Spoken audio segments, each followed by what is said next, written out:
Welcome to my YouTube channel physics arena. मैं सुरेश कुमार। आज बच्चों हम क्रॉस प्रोडक्ट के बारे में डिस्कस करेंगे। क्रॉस प्रोडक्ट क्या होता है, उसकी क्या एप्लीकेशंस हैं, क्या प्रॉपर्टीज हैं, कैसे उससे न्यूमेरिकल सॉल्व होते हैं, ये सब कुछ हम आज डिस्कस करने वाले हैं। लास्ट वीडियो में मैंने आपको ये बताया था कि डॉट प्रोडक्ट क्या होता है और उसकी एप्लीकेशंस क्या हैं और उसकी प्रॉपर्टीज क्या हैं और उसके साथ के नॉन न्यूमेरिकल्स होंगे वो किस तरह से एग्जाम में पूछे जाते हैं। चलिए बच्चों स्टार्ट करते हैं। क्रॉस प्रोडक्ट क्या होता है। क्रॉस प्रोडक्ट बच्चों देखिएगा, मैंने आपको लास्ट वीडियो में ये बताया था कि एक वेक्टर है हमारे पास a और एक वेक्टर है हमारे पास b और ये दोनों के बीच में एंगल है थीटा। ये जो वेक्टर है a b का एक कंपोनेंट हम a की डायरेक्शन में बनाएंगे लाइक दिस, ये देखिए, जिसका नाम रखेंगे b cos थीटा और एक कंपोनेंट b का जो होगा that will be perpendicular to a and its name will be b sin theta। अब अगर हम a का मल्टीप्लाई b के साइन वाले कंपोनेंट से करेंगे a into b sin theta, then we say this kind of product is known as cross product and it is written as like this, a cross b equal to ab sin theta। Cross product जो है वो एक vector quantity है, इसीलिए साथ में इसके उसकी डायरेक्शन भी लिखनी पड़ेगी। तो n cap is a unit vector जो a क्रॉस b का डायरेक्शन हमें बताता है। अब दूसरी बात इसमें ये है कि कोई भी वेक्टर अगर आपने कभी लिखना हो, that is a vector is equal to magnitude into direction, इस तरह से लिखा जाता है। तो इसीलिए ये देखिए a क्रॉस b एक वेक्टर है, ये उसका मैग्नीट्यूड है और ये उसकी डायरेक्शन है। अब अगर a का डायरेक्शन ये है और b का डायरेक्शन ये है, मतलब दो वेक्टर्स है हमारे पास, a वेक्टर और दूसरा वेक्टर है हमारे पास b वेक्टर, तो बच्चों a क्रॉस b का डायरेक्शन कहां होगा, तो कैसे कैलकुलेट करते हैं, तो वो हम राइट हैंड स्क्रू रूल से कैलकुलेट करते हैं। अब राइट हैंड स्क्रू रूल क्या होता है, चलिए समझते हैं। आप अपने राइट हैंड को A पर रखिए, जो पहले लिखा हुआ है उस पर रखिए और उस राइट हैंड को B की तरफ घुमाइए। तो जब आप B की तरफ घुमाएंगे तो थंब का डायरेक्शन जो होगा वो A क्रॉस B का डायरेक्शन होगा। तो देखिए A cross B equal to this direction, तो A क्रॉस B का डायरेक्शन इस तरफ होगा जिस तरफ मैं आपको ये पेन दिखा रहा हूं। ये डायरेक्शन होगी आपके A क्रॉस B की, जो कि A के साथ भी परपेंडिकुलर है और B के साथ भी परपेंडिकुलर है। तो देखिए बच्चों, अगर आपका एक वेक्टर a इस तरह से है और दूसरा वेक्टर b इस तरह से है, तो आप मुझे बताइए a क्रॉस b का डायरेक्शन क्या होगा। तो हम कहेंगे a पे हाथ रखिए राइट हैंड को और राइट हैंड को b की तरफ रोटेट करिए, तो थंब जिस डायरेक्शन में होगा उस डायरेक्शन में a क्रॉस b होगा। तो बच्चों इसको एक बार प्रैक्टिस जरूर करिएगा। तो अगर ये a है ये b है तो a क्रॉस b का डायरेक्शन ये हुआ। तो इस तरह से हम इसकी डायरेक्शन को कैलकुलेट कर सकते हैं। चलिए बच्चों आगे इसकी ओर बढ़ते हैं, इसकी प्रॉपर्टीज के बारे में। तो एक बात तो आप समझ ही गए होंगे कि a क्रॉस b एक वेक्टर प्रोडक्ट होता है, it is a vector product. तो इसकी प्रॉपर्टीज के बारे में थोड़ा समझते हैं। Number one property, non commutative. Cross product is non commutative. कैसे ही नॉन कम्यूटेटिव, इसका मतलब ये हुआ कि a cross b is not equal to b cross A. बिल्कुल सही बच्चों, ऐसा नहीं होता है। ऐसा क्यों नहीं, इक्वल क्यों नहीं होते हैं, इसका समझिएगा ध्यान से। देखिएगा a वेक्टर यहां पर है और b वेक्टर यहां पर है, बीच में एंगल कितना, बीच में एंगल थीटा। अब बताइए a क्रॉस b का डायरेक्शन क्या होगा, तो कहेंगे a क्रॉस b का डायरेक्शन जो होगा उसको कैलकुलेट करने के लिए हमें राइट हैंड रूल लगाना पड़ेगा। तो हाथ को रखिए उस पे जो पहले लिखा है इस पे रखा, घुमाया किधर, b की तरफ, तो b की तरफ घुमाया तो देखिए डायरेक्शन थंब की इधर को आई, तो आपकी तरफ डायरेक्शन होगी a क्रॉस b की। अब b क्रॉस a कोई पूछे तो कहां होगा, बोलेंगे b क्रॉस a जो होगा उसका डायरेक्शन जो होगा b क्रॉस a का, दैट इज अगेन, आप हाथ रखिए b पे, तो हाथ रखा b पे, रोटेट करो a की तरफ, रोटेट किया a की तरफ, देखिए थंब कहां जा रहा है, इनवर्ड, तो b क्रॉस a इनवर्ड होगा, a क्रॉस b आउटवर्ड होगा। तो दोनों की डायरेक्शंस अपोजिट हैं, तो a क्रॉस b और b क्रॉस a मैग्नीट्यूड में बराबर होंगे, उनकी वैल्यू बराबर होगी, लेकिन उनकी डायरेक्शन अपोजिट होगी। तो देखते हैं इसमें, इसको भी समझते हैं। इसको कैसे लिखेंगे? इसको लिखेंगे A cross B is equal to minus B cross A. Why? Their value is same. Why? A cross B is equal to AB sin theta. और ये क्या होगा? BA sin theta. अरे भाई BA और AB तो सेम होते हैं मल्टीप्लाई में, इसीलिए वैल्यू दोनों की सेम है, लेकिन डायरेक्शन दोनों की अपोजिट है। इसीलिए अगर इक्वालिटी लिखनी है तो you have to put here minus. तो A cross B is not equal to B cross A। दूसरा रूल है एसोसिएटिव लॉ या डिस्ट्रीब्यूटिव लॉ। अगर हमें ऐसा दिया हो A cross B plus C, तो बच्चों इसको कैसे लिखोगे? इसको हम ऐसे लिखेंगे A cross B plus A cross C, इस तरह से लिखेंगे। मतलब ये एडिशन के ऊपर और सब्ट्रैक्शन के ऊपर डिस्ट्रीब्यूटिव है, डिस्ट्रीब्यूटिव हो जाती है। Number 3, cross product of two parallel vectors. दो पैरेलल वेक्टर्स का क्रॉस प्रोडक्ट क्या होगा? मान लेते हैं एक वेक्टर है हमारे पास A और दूसरा वेक्टर है हमारे पास B, ये दोनों पैरेलल हैं। अब इनका क्रॉस प्रोडक्ट क्या होगा? तो कैलकुलेट करते हैं इसको। A cross B equal to A B sine 0 degree into N cap. Obviously तो ये कितना है? अगर मैग्नीट्यूड ही देखना हो सिर्फ तो साइन 0 इज 0, तो देखिए 0 आया। तो A क्रॉस B कितना आया दो पैरेलल वेक्टर्स का? 0। This implies if A vector is parallel to B vector, this implies A cross B equal to 0। और अगर किसी वेक्टर का A क्रॉस B 0 है तो वो दोनों पैरेलल होंगे। बच्चों याद करो, लास्ट वीडियो में हमने डिस्कस किया था कि अगर एक दो वेक्टर्स आपस में परपेंडिकुलर हैं, इसका मतलब ये होता है कि उनका डॉट प्रोडक्ट 0 होता है।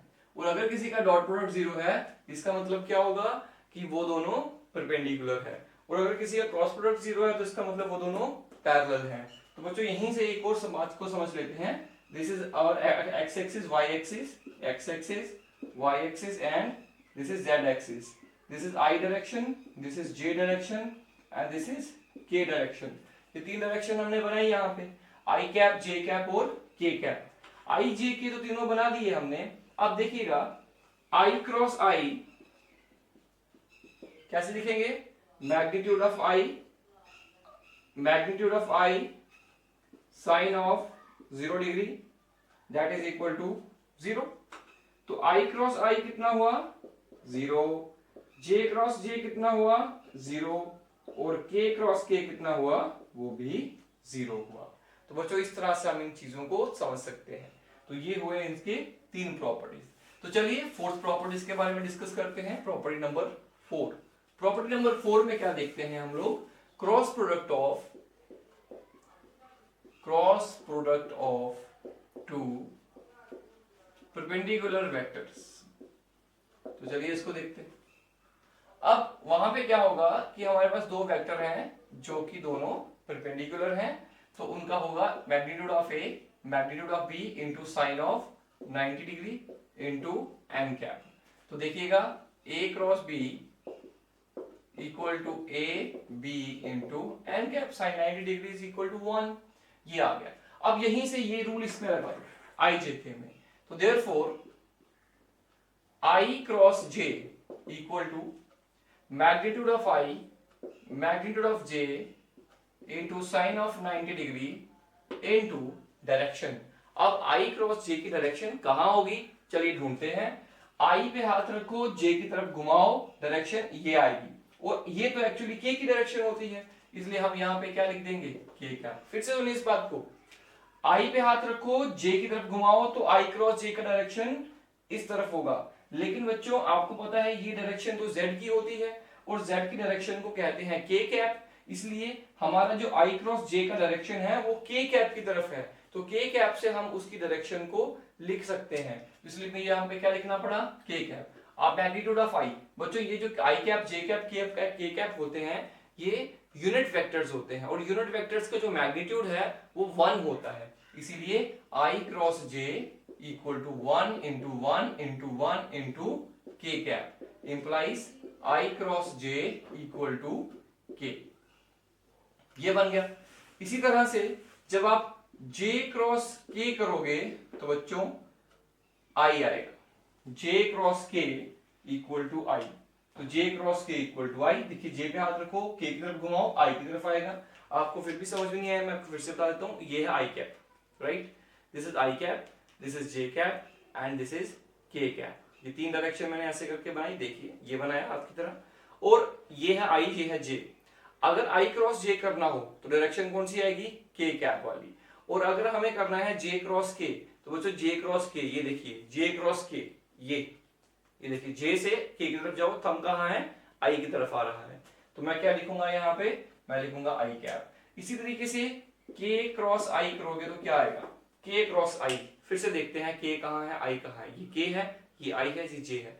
K क्रॉस I, थंब ऊपर, J की डायरेक्शन में, तो यहाँ पे क्या लिखेंगे, J कैप लिखेंगे। ये आ गया बच्चों। इसी तरह से देखो, अगर I क्रॉस J K है तो J क्रॉस I क्या होगा, उल्टा करो तो वो इसके बराबर नहीं होगा, वो नेगेटिव हो जाएगा। अभी बताया था मैंने, क्योंकि A cross B is not equal to B cross A, A cross B is equal to minus of B cross A। उसी तरीके से K cross J equal to minus I cap, और I cap cross K cap equal to minus J cap. तो इस तरह से हमने इनको बनाया। इनको हम आगे चलकर बहुत जगह पर यूज भी करेंगे। बच्चों इस फॉर्मूलास को रूल याद रखने का एक रूल है। रूल देखिए क्या है, ये एक सर्कल बनाया, यहां लिखो I कैप, यहां लिखो J कैप, और यहां लिखो K कैप, राइट। अब देखिए ये I J K लिखा हमने। अब मुझे बताओ I इधर को अगर चलेंगे ना क्लॉकवाइज तो पॉजिटिव लो, और अगर एंटी क्लॉकवाइज चलेंगे ना तो नेगेटिव लेना। अब देखना मेरी बात को, I cross J equal to K, सही है, I cross J equal to K, I cross J equal to K, J cross K equal to I, K cross I equal to J।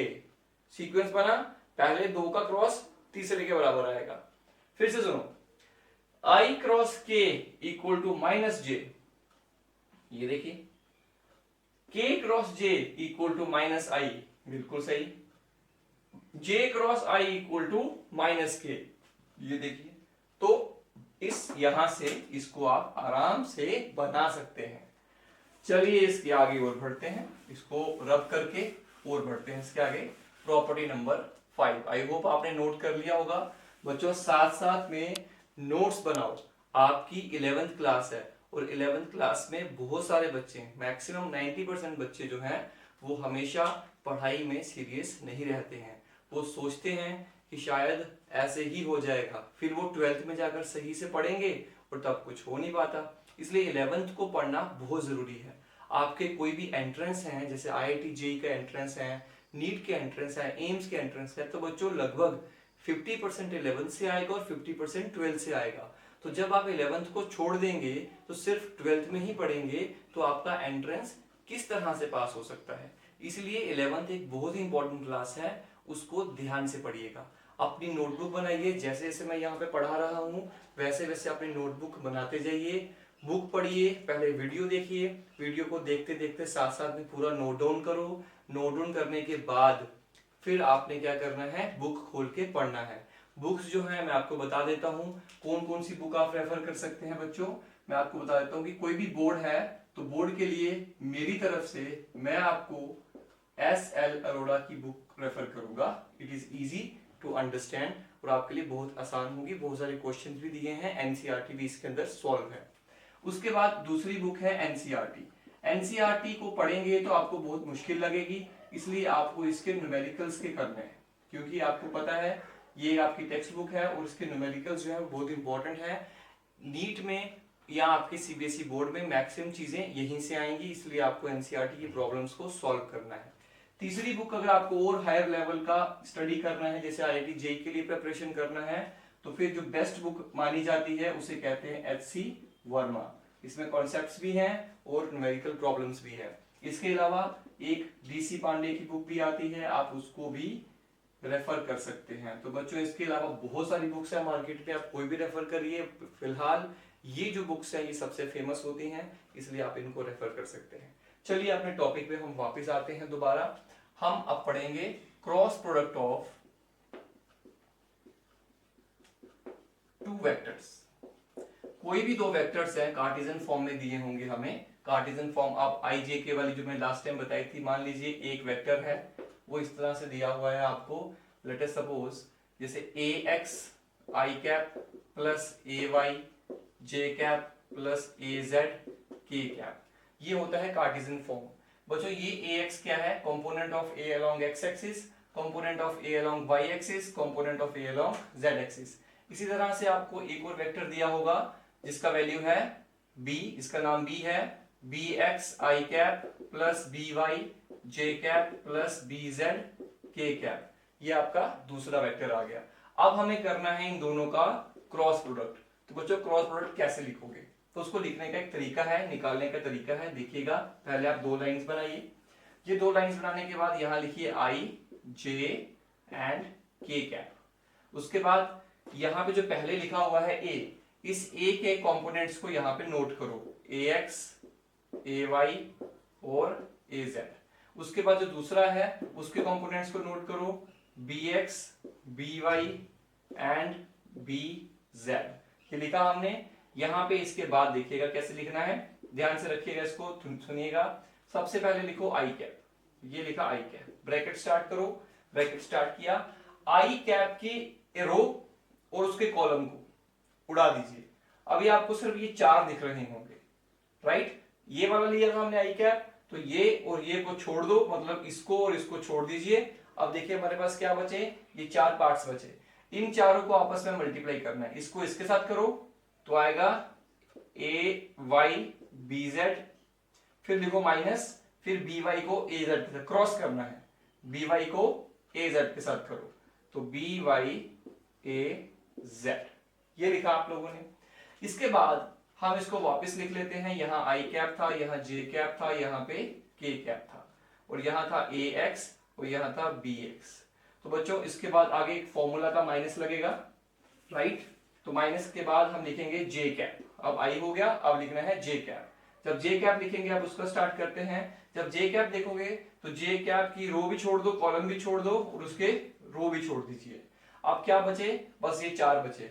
अब इनको इधर मल्टीप्लाई करो, इसको इधर multiply करो, तो लिखो B z A x minus B x A z, ये लिखा, प्लस के कैप। अब तीसरे नंबर पे आ गया, यहां था के कैप, यहां था जे कैप, यहां था आई कैप, और यहां था ए वाई एंड यहां था बी वाई। अब देखिए बच्चों, अब के कैप लिखा तो के कैप का कॉलम और के कैप की रो छोड़ दो। अब ये चार बचे हैं, बी वाई को इधर मल्टीप्लाई करो, बी वाई ए एक्स माइनस बी एक्स ए वाई, ये हमने यहां पे लिख दिया। तो इस तरह से आप इसको कैलकुलेट कर सकते हैं। अगर मैं कहूं आपको ये तो हो गया, अब मैं सिर्फ वैल्यूज डालता हूं। मान लो यहां पे था 1, यहां पे था 2 और यहां था 3, यहां है -2, यहां है -3 और यहां है -4।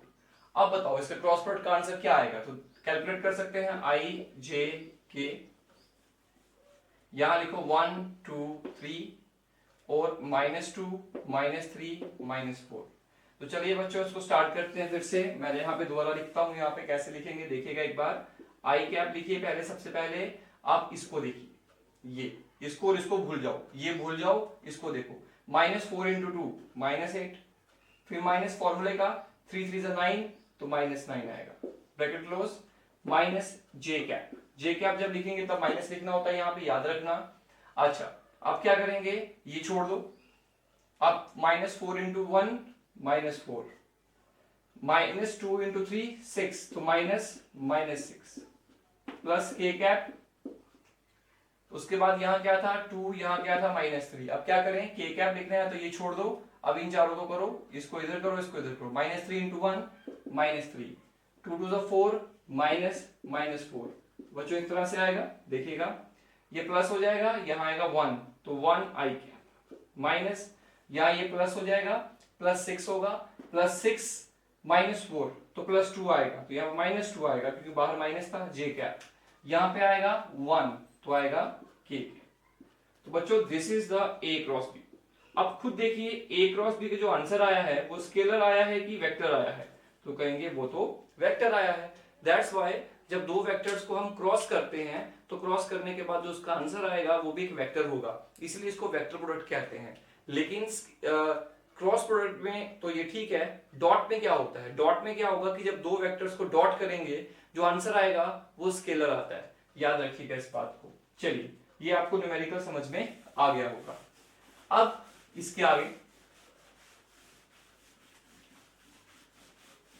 अब इसकी कोई एप्लीकेशन के बारे में समझ लेते हैं कि क्रॉस प्रोडक्ट को हम कहां यूज करते हैं। बच्चों देखिएगा, मैं आपको बता दूं फिजिक्स में हम लोग क्या करते हैं, आपने नाम सुना होगा टॉर्क का, बहुत बार आपने इसका डायमेंशनल फॉर्मूला निकाला होगा, इसके बारे में आगे चलकर हम पढ़ेंगे।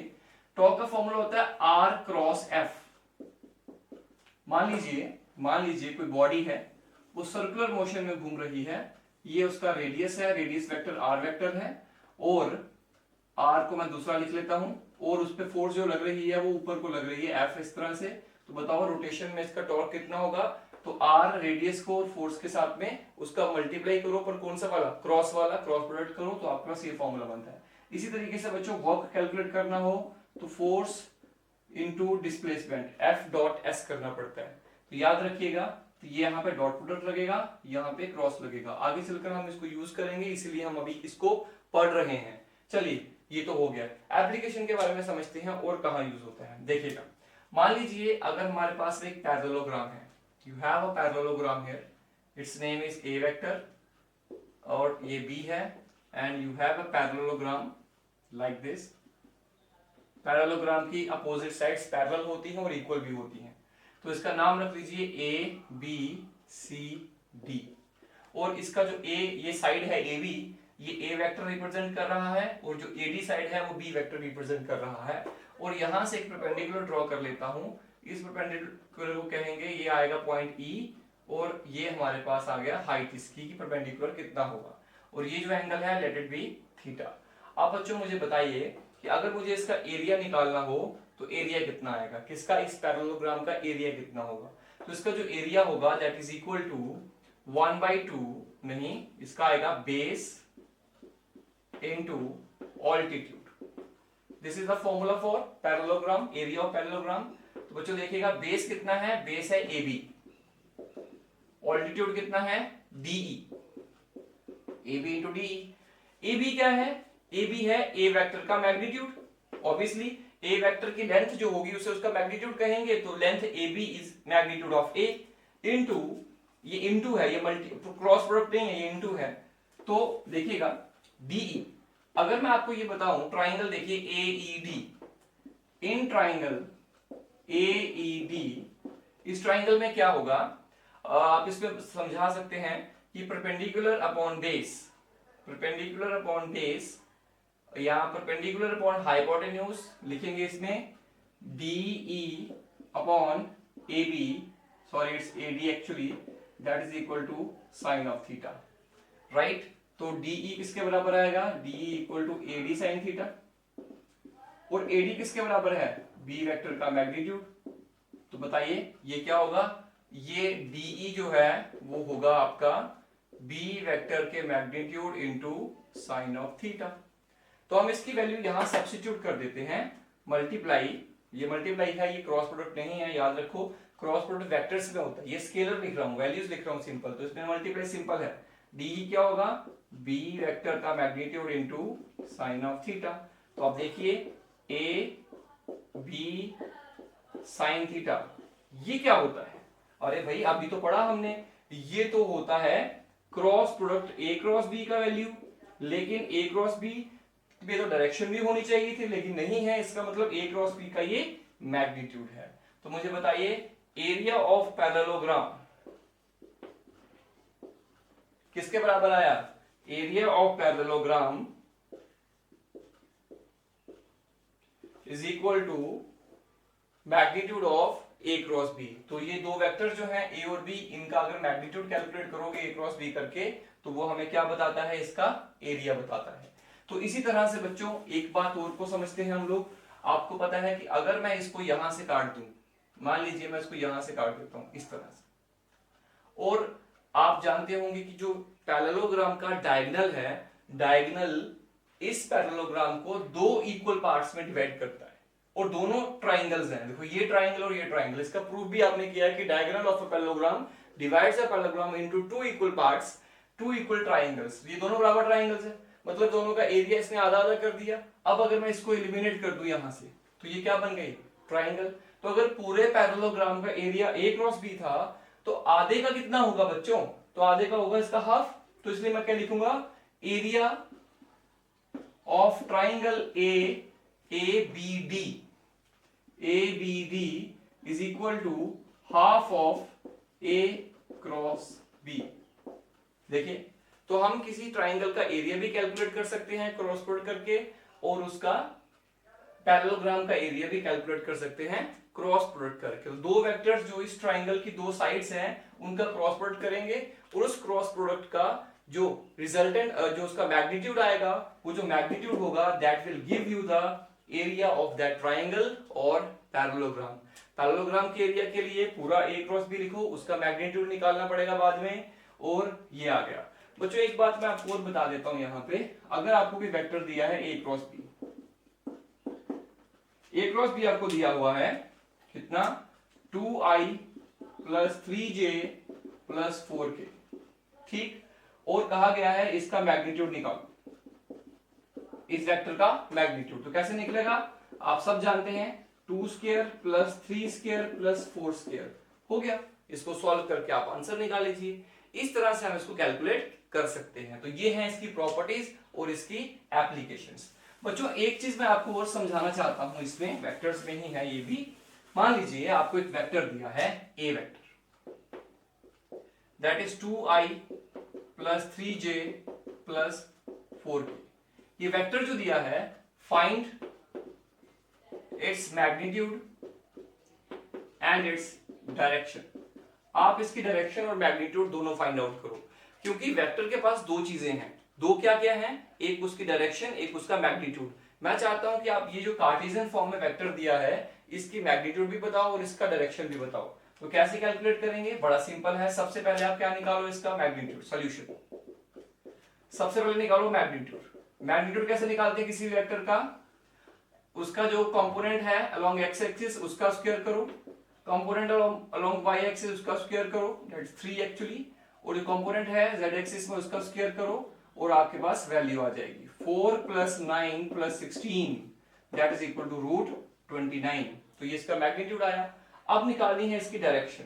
डायरेक्शन का मतलब होता है हमने इसका ए कैप निकालना है, इस वेक्टर का डायरेक्शन यूनिट वेक्टर निकालना। तो आप जानते हैं A vector equal to A into A cap.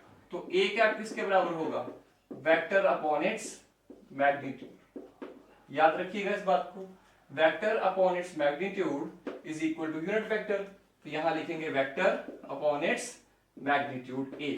तो वेक्टर कितना है, 2i plus 3j plus 4k, और मैग्नीट्यूड कितना है, दैट इज रूट 29। तो यह आएगा आपके पास 2 अपॉन रूट 29 आई कैप प्लस 3 अपॉन रूट 29 जे कैप प्लस 4 अपॉन रूट 29 के cap. This is your A cap. ये आ गई इसकी डायरेक्शन। तो कोई भी आपसे कभी भी पूछे एक वेक्टर का डायरेक्शन बताओ और उसका मैग्नीट्यूड बताओ, तो बच्चों ये तरीका होता है, इस तरह से इसको करते हैं। तो चलिए बच्चों आज हम यहीं तक रखेंगे, इसके आगे हम कंटिन्यू करेंगे इसी वेक्टर्स में। लेकिन एक बात बता दूं आप लोगों को कि मेरा एक टेलीग्राम का चैनल है, वो टेलीग्राम का चैनल नीचे डिस्क्रिप्शन बॉक्स में उसका लिंक भी दिया होगा। उस चैनल में मैं इस चीज के नोट्स सब वहां पे अपलोड करता हूं, तो उस चैनल को ज्वाइन कर लीजिए नोट्स के लिए।